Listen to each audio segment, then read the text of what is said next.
Bismillahirrahmanirrahim. Assalamualaikum warahmatullahi wabarakatuh. Selamat pagi dan salam sejahtera untuk kita semuanya.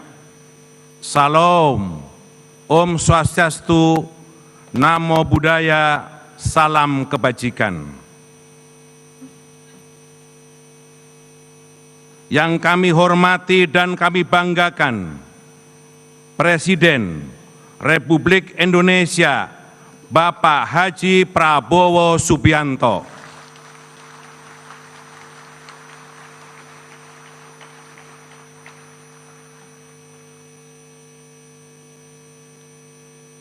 Wakil Presiden Republik Indonesia Bapak Gibran Rakabuming beserta Ibu Selvi Gibran Rakabuming,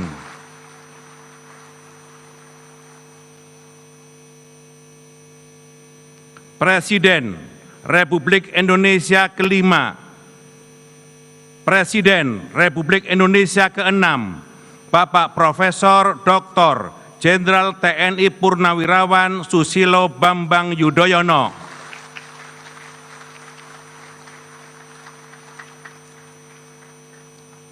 Presiden Republik Indonesia ketujuh, Bapak Insinyur Joko Widodo,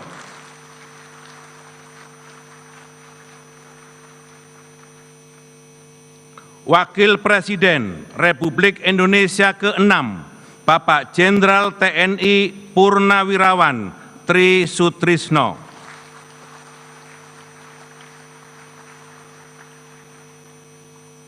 Wakil Presiden Republik Indonesia ke-10 dan ke-12, Bapak Dr. Andes Muhammad Yusuf Kalla,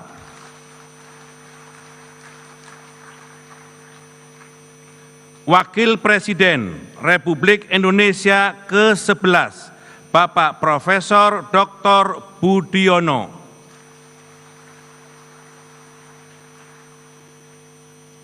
Wakil Presiden Republik Indonesia ke-13, Bapak Profesor Dr. Kiai Haji Ma'ruf Amin,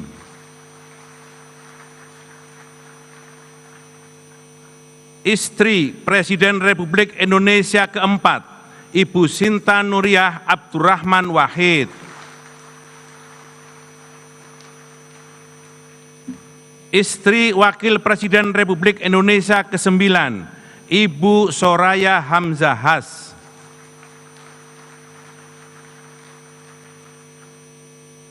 Ketua Dewan Perwakilan Rakyat, Ibu Dr. Honoris Causa Puan Maharani,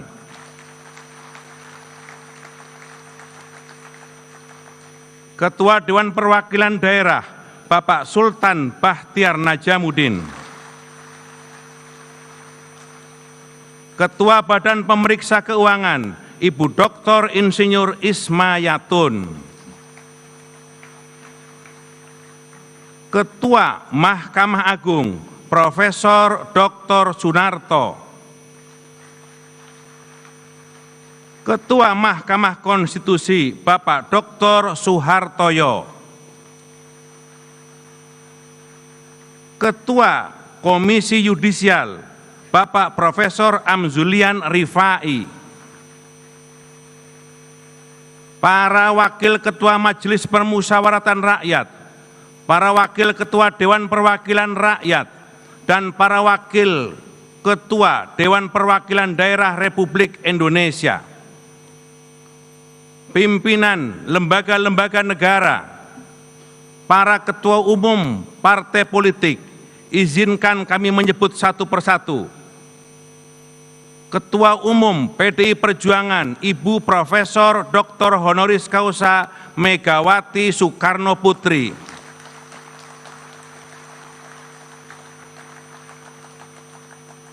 Ketua Umum Partai Golkar, Bapak Bahlil Lahadalia,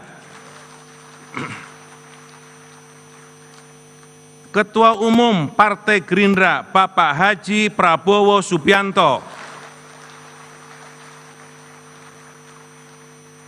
Ketua Umum Partai Nasdem, Dr. Honoris Causa Dr. Andes Surya Dharma Paloh,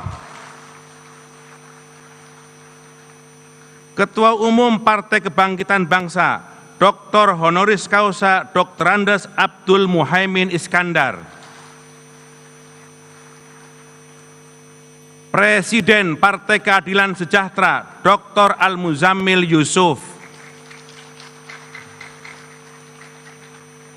Ketua Umum Partai Amanat Nasional Dr. Honoris Causa Zulkifli Hasan, Ketua Umum Partai Demokrat Dr. Agus Harimurti Yudhoyono, para anggota Majelis Permusyawaratan Rakyat yang terdiri atas anggota DPR dan DPD, yang mulia para duta besar negara-negara sahabat, yang mulia para ketua parlemen negara-negara sahabat, para menteri kabinet merah putih, Panglima Tentara Nasional Indonesia, Kepala Kepolisian Negara Republik Indonesia, Kepala Badan Intelijen Negara, dan Jaksa Agung Republik Indonesia, para insan pers, media cetak dan elektronik, dalam dan luar negeri, para perwakilan teladan dari seluruh penjuru tanah air, para tamu undangan teristimewa untuk seluruh rakyat dan bangsa Indonesia dimanapun saudara berada. Sidang majelis dan hadirin yang berbahagia, sesuai catatan daftar hadir yang disampaikan oleh Sekretariat Jenderal MPR, sampai saat ini telah hadir 604 anggota dari 732 anggota MPR yang terdiri atas anggota DPR dan DPD. Dengan demikian, berdasarkan ketentuan pasal 99 huruf C Tata Tertib MPR dan pasal 281 ayat 1 Tata Tertib DPR serta pasal 256 ayat 5 Tata Tertib DPD, sidang telah memenuhi syarat untuk dibuka. Dengan mengucap Bismillahirrahmanirrahim, sidang tahunan MPR tahun 2025 dan sidang bersama DPR dan DPD tahun 2025 dengan agenda laporan kinerja lembaga-lembaga negara yang akan disampaikan oleh Presiden dan pidato kenegaraan Presiden dalam rangka memperingati hari ulang tahun ke-80 kemerdekaan Republik Indonesia kami buka dan dinyatakan terbuka untuk umum.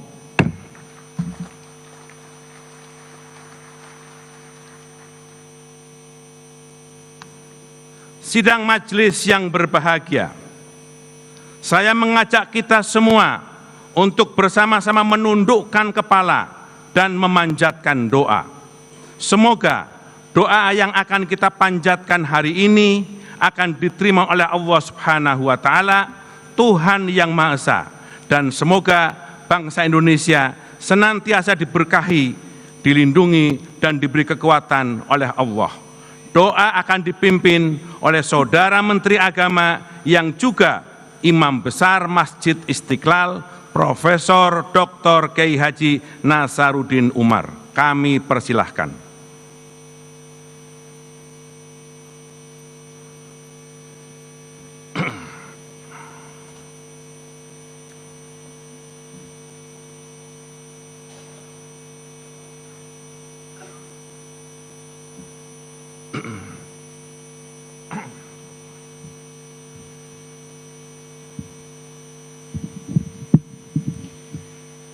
Assalamualaikum warahmatullahi wabarakatuh. Selamat pagi, salam sejahtera untuk kita semuanya.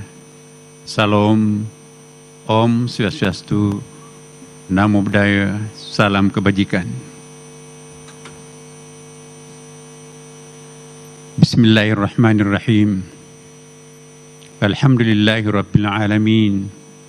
Hamdan syakirin, hamdan na'imin, hamdan yuafi ni'amahu wa yukafi'u mazidah.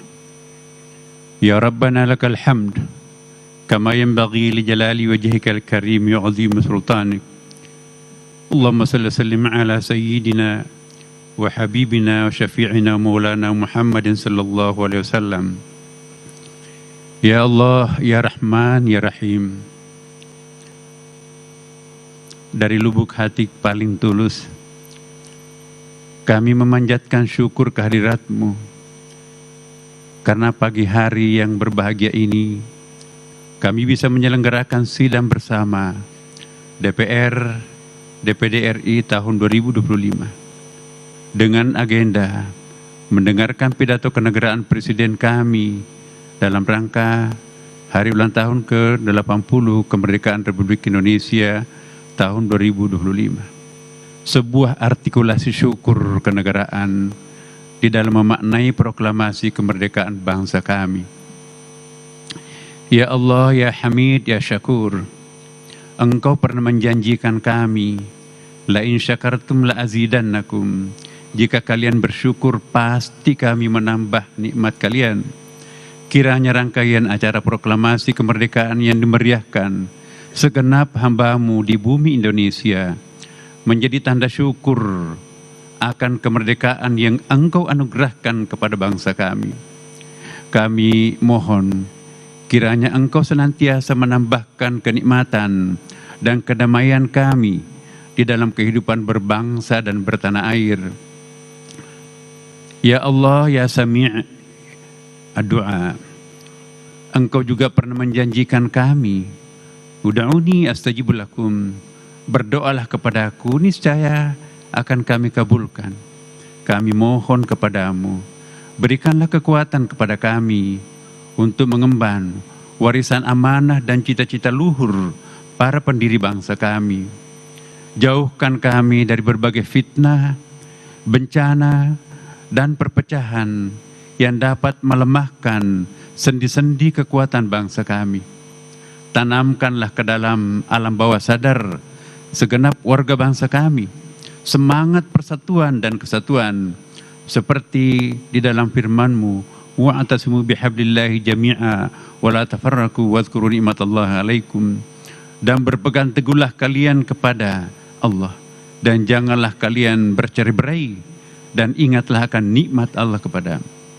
Ya Allah, ya Nasir, ya Wahhab, masih panjang jalan yang harus kami tempuh, masih besar tantangan yang kami hadapi, masih banyak tanggung jawab yang harus kami emban, dan masih beragam hambatan yang harus kami lalui. Namun Engkau menghibur kami dengan janji-Mu, wa may yattaqillah yaj'al lahu makhraja. Barang siapa yang bertakwa kepada Allah, niscaya Dia akan memberikan jalan keluar baginya. Anugerahkanlah ketakwaan kepada kami, agar kami dapat merasakan keajaiban-keajaiban itu. Ya Allah, ya Afu, ya Ghafur, perkenankanlah kami untuk selalu mengenang dan mendoakan para leluhur, para pahlawan kusuma bangsa yang gugur untuk merebut dan mempertahankan kemerdekaan bangsa kami. Semoga mereka semua yang Engkau maksud di dalam firman-Mu, wala tahsabanna alladzina qutilu fi sabilillahi amwata bal ahya inna rabbihim yurzaqun. Janganlah kalian mengira orang-orang yang gugur di jalan Allah itu mati. Sesungguhnya mereka itu hidup di sisi Tuhannya dengan mendapatkan rezeki. Jauhkanlah bangsa kami dari kesia-siaan hidup, seperti yang Engkau peringatkan, wala takunu kallatina qadat ghazalaha min ba'di quwwatin angkasa. Dan janganlah kalian seperti seorang yang menguraikan benang yang sudah dipintal dengan kuat lalu menjadi cerai-berai kembali. Ya Allah, ya Karim, ya Hafid, kami sangat mendambakan dari-Mu agar bangsa kami mampu menjadi contoh baldatun thayyibah wa rabbun ghafur, negeri indah penuh berkah, negeri gemah ripah luh jinawi, tata tentrem kerta raharjo. Rabbana atina fid dunya hasanah wa fil akhirati hasanah qina adzabannar. Walhamdulillahi rabbil alamin. Wassalamualaikum warahmatullahi wabarakatuh.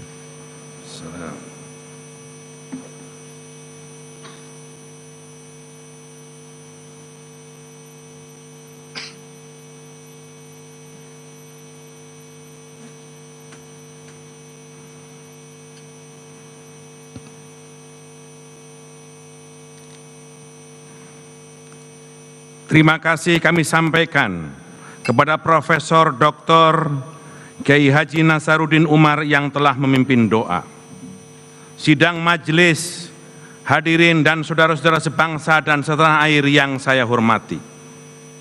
Di awal pidato ini, kami mengajak kepada segenap bangsa Indonesia untuk bersyukur kepada Allah, Tuhan yang Maha Esa, atas segala karunia, keberkahan dan kenikmatan yang telah diberikan kepada kita bangsa Indonesia, terutama nikmat kemerdekaan. Sholawat dan salam senantiasa kita curahkan kepada Nabi Muhammad SAW beserta keluarganya, sahabatnya, dan para pengikutnya. Pada hari Minggu, tanggal 17 Agustus tahun 2025, kita, seluruh bangsa Indonesia, akan merayakan kemerdekaan ke-80. Kita akan kembali mengibarkan sangsaka merah putih dengan penuh haru dan hormat di seluruh penjuru tanah air. Namun, tahun ini peringatan itu telah berbeda dan lebih teristimewa. Kita akan memperingati hari ulang tahun kemerdekaan Republik Indonesia yang ke-80, sebuah angka yang bukan hanya besar secara matematis, tetapi juga monumental dari segi sejarah. 8 dekade yang lalu, proklamasi kemerdekaan dikumandangkan oleh Dwi Tunggal Proklamator kita, yakni Soekarno-Hatta, atas nama bangsa Indonesia. Ini adalah sebuah deklarasi tegas bahwa bangsa Indonesia ingin berdiri di atas kaki sendiri dengan harga diri dan kemanusiaan yang utuh. Momen peringatan kemerdekaan bukan hanya tentang merayakan masa lalu, tetapi juga tentang merenungkan perjalanan bangsa kita dari masa ke masa, serta menetapkan langkah-langkah baru untuk menyongsong masa depan yang lebih gemilang. Sidang majelis dan hadirin yang berbahagia, nasionalisme bukan hanya slogan. Bung Karno pernah mengingatkan, bangsa yang besar adalah bangsa yang menghormati jasa pahlawannya. Namun, beliau juga menekankan bahwa penghormatan bukan semata dalam bentuk monumen dan upacara, tetapi dalam kemauan kolektif yang terus melanjutkan cita-cita para pendiri bangsanya. Kemerdekaan itu bukan pencapaian akhir, melainkan pintu menuju kerja keras dan pembaharuan tiada henti. Itulah yang diingatkan oleh Bung Hatta tentang kemerdekaan kita. Dalam kepemimpinannya, Presiden Prabowo Subianto, di tahun pertama ini, kita menyaksikan tekad yang kuat untuk mengamalkan spirit dan pesan tersebut, yaitu untuk menjadikan Indonesia negara besar dan kuat yang bukan hanya sanggup bertahan, tetapi kompetitif dan berdaulat di pentas dunia. Arah pembangunan kembali diletakkan pada kemandirian pangan, ketahanan energi, pertahanan nasional, dan keunggulan teknologi. Program-program hilirisasi, pembangunan wilayah perbatasan, digitalisasi pelayanan publik, serta penguatan UMKM menjadi motor penting untuk menciptakan ekonomi yang inklusif dan tangguh dalam menghadapi ketidakpastian global. Kita patut bersyukur atas pencapaian dalam program pemerintah yang layak dicatat dan kini telah mulai dirasakan manfaatnya. Makan bergizi gratis, program ini bukan sekedar memberi makan, tetapi sebuah investasi besar bagi masa depan bangsa. Kita tahu gizi buruk, stunting adalah masalah serius kita. Melalui program ini, pemerintah memastikan setiap anak Indonesia mendapatkan akses pada makanan bergizi sehingga mereka bisa tumbuh sehat, kuat, dan cerdas. Lebih daripada itu, program ini telah menjadi penggerak ekonomi lokal dan instrumen pemerataan ekonomi. Demikian juga dengan program Koperasi Merah Putih. Koperasi Merah Putih adalah alat perjuangan ekonomi rakyat untuk menjadi kuat secara ekonomi. Gerakan strategis ini bertujuan membangun ekosistem ekonomi desa yang modern dan berpihak kepada rakyat kecil. Sekolah rakyat adalah jawaban strategis untuk mengatasi pemerataan pendidikan. Sekolah ini hadir khusus bagi anak-anak dari keluarga yang kurang mampu, yang selama ini sulit mengakses pendidikan yang berkualitas. Sekolah rakyat menjadi jalan keluar yang membuka kesempatan bagi setiap anak bangsa untuk meraih masa depan yang lebih baik. Program pemeriksaan kesehatan gratis merupakan wujud komitmen pemerintah untuk memastikan setiap rakyat memiliki hak atas tubuh yang sehat. Dengan pemeriksaan gratis dapat mencegah penyakit sejak dini dan memastikan masyarakat mendapat pelayanan yang layak. Dengan kata lain, kita kini telah melangkah pada jalur yang benar. Sidang majelis dan hadirin yang berbahagia, pada momentum peringatan ke-80 kemerdekaan Republik Indonesia, ternyata kita hidup di dunia yang masih penuh dengan penderitaan dan kehilangan. Di tengah kebahagiaan kita, jutaan manusia di belahan bumi lain justru kehilangan hak-hak dasarnya, yakni hak untuk hidup, hak untuk memiliki rumah, bahkan hak untuk menyambut masa depan. Saat ini, kita menyaksikan ketegangan yang meningkat di berbagai belahan dunia, seperti di Timur Tengah, khususnya antara Iran dan Israel. Kita juga menyaksikan konflik berkepanjangan dan kebiadaban yang memenuhi syarat unsur genosida di Gaza, Palestina.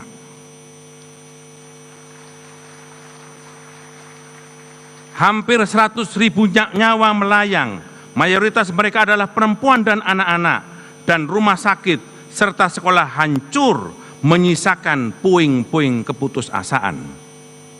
Politik luar negeri Indonesia harus tetap berpihak pada perjuangan kemanusiaan, termasuk dukungan tegas yang konsisten kepada kemerdekaan bangsa Palestina.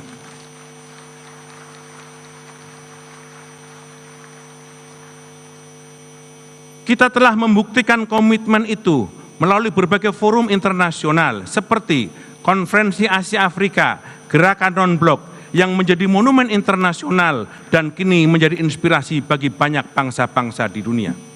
Oleh karena itu, MPR menyambut baik ikhtiar yang dilakukan oleh Presiden Prabowo Subianto yang selalu menyuarakan perdamaian dalam berbagai forum internasional tentang tata kelola dunia baru, termasuk dukungannya kepada kemerdekaan bangsa Palestina.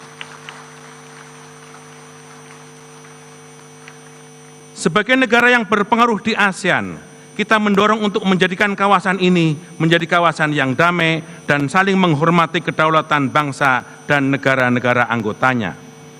Kita meyakini bahwa dialog dan diplomasi adalah cara terbaik untuk membina hubungan di ASEAN, termasuk untuk menyelesaikan konflik Kamboja dan Thailand. Indonesia tidak hanya lahir untuk dirinya sendiri, tetapi juga sebagai inspirasi bagi bangsa lain yang memperjuangkan kemerdekaan dan martabat kemanusiaan. Tekad luhur itulah yang dirumuskan dalam konstitusi dengan visi kemanusiaan yang mulia dan menggetarkan dari Bapak Ibu pendiri bangsa kita, yang kemudian ditegaskan dalam pembukaan Undang-Undang Dasar Negara Republik Indonesia tahun 1945, yaitu kemerdekaan adalah hak segala bangsa dan oleh sebab itu penjajahan di atas dunia harus dihapuskan.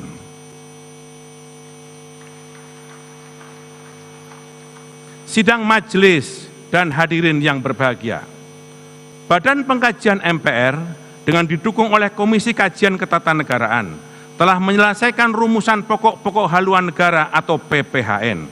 Maka pada tanggal 6 Agustus tahun 2025, dalam rapat gabungan yang dihadiri oleh pimpinan fraksi dan kelompok DPD, Badan Pengkajian MPR telah menyampaikan hasil rumusan awal PPHN. Terkait dengan hal tersebut, kami mengajak kepada segenap lembaga-lembaga negara, akademisi, tokoh-tokoh masyarakat, organisasi kemasyarakatan, dan seluruh lapisan masyarakat Indonesia untuk menyampaikan pandangan dan pendapat untuk memberikan masukan terkait dengan konsep PPHN tersebut. sidang majelis dan hadirin yang berbahagia. Peringatan kemerdekaan bukan sekedar seremoni. Peringatan ini menjadi ruang refleksi dan evaluasi moral dan konstitusional. MPR mengajak semua elemen bangsa untuk meneguhkan kembali komitmennya terhadap agenda pemberantasan korupsi, kolusi, dan nepotisme atau KKN.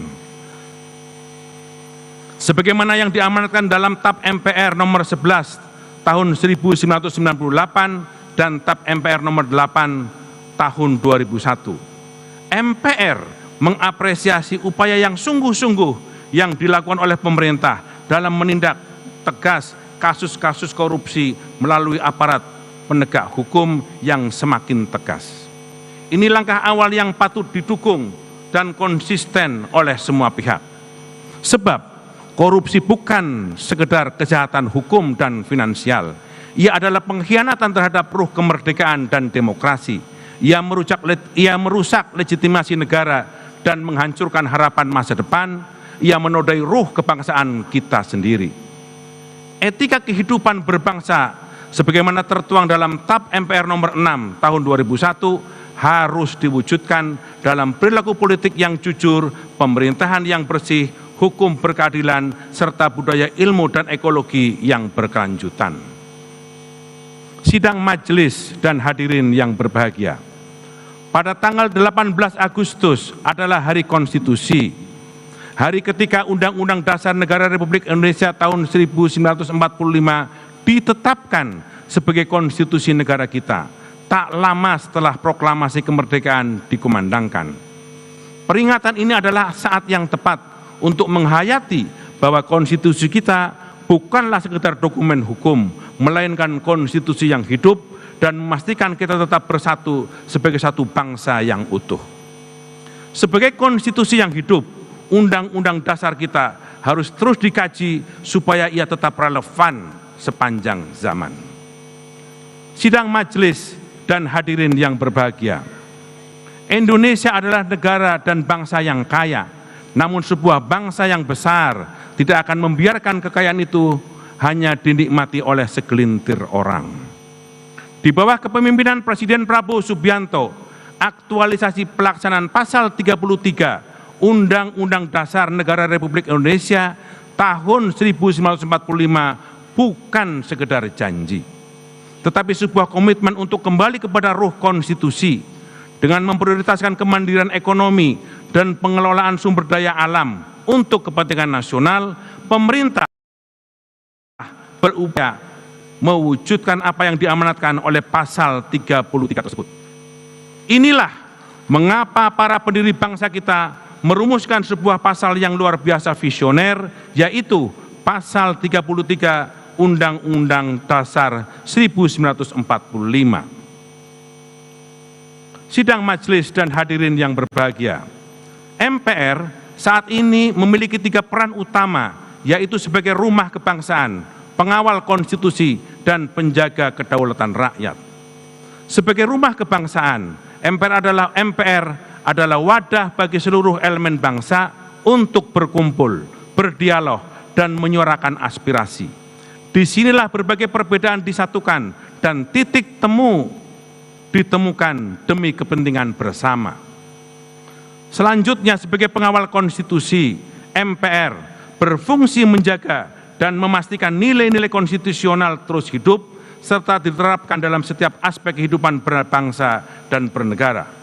Dan sebagai penjaga kedaulatan rakyat, MPR berupaya memastikan setiap kebijakan negara selalu berpihak kepada rakyat, karena rakyatlah pemegang kedaulatan tertinggi di negeri ini. Oleh karena itu, sebagai representasi seluruh elemen bangsa, MPR memiliki tanggung jawab strategis dalam menjaga arah dan moral kebangsaan. Basis kekuatan Indonesia adalah ikatan-ikatan persatuan, kerukunan, kegotong royongan, kebersamaan sebagai satu kesatuan. MPR memiliki tanggung jawab besar untuk menjaga dan memelihara ikatan kebangsaan ini. MPR bukan penafsir hukum positif, melainkan penjaga napas konstitusi agar tetap hidup dan membumi. Caranya dengan membudayakan nilai-nilai luhur kebangsaan melalui 4 pilar kebangsaan dan bernegara, yaitu Pancasila, Undang-Undang Dasar Negara Republik Indonesia tahun 1945, Negara Kesatuan Republik Indonesia, dan Bhinneka Tunggal Ika. Oleh karena itu, konsistensi dalam mengamalkan 4 pilar bukan sekedar menjadi kewajiban, namun menjadi benteng yang membuat kita kuat, tetap kokoh dalam menghadapi berbagai tantangan dan dinamika global. Disitulah letak daya tahan kita sebagai bangsa, disitulah fondasi Indonesia maju, dan disitu pula lah kita akan terus melangkah dan bertahan sampai kini dan yang akan datang. Sidang majelis yang berbahagia, sebelum mengakhiri pidato ini, izinkan kami membacakan 3 buah pantun.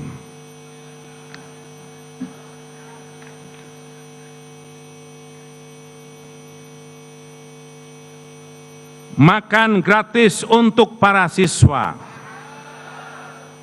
ilmu dan adab dalam membangun bangsa. Nasionalisme kita kobarkan dalam jiwa untuk menuju Indonesia Raya.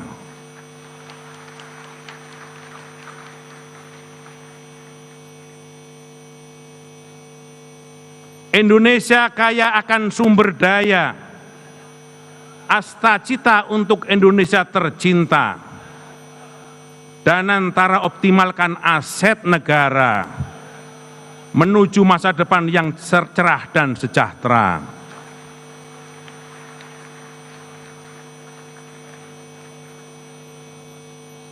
Koperasi merah putih pondasi ekonomi, gotong royong dan kekeluargaan yang hakiki.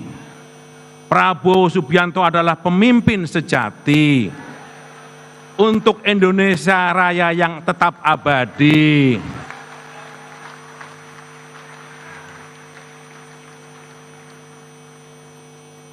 Dirgahayu Negara Kesatuan Republik Indonesia ke-80, bersatu berdaulat, rakyat sejahtera, Indonesia maju, merdeka!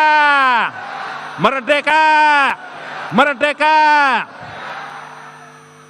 Selanjutnya kami serahkan kepada Ibu Ketua DPR untuk melanjutkan memimpin sidang ini.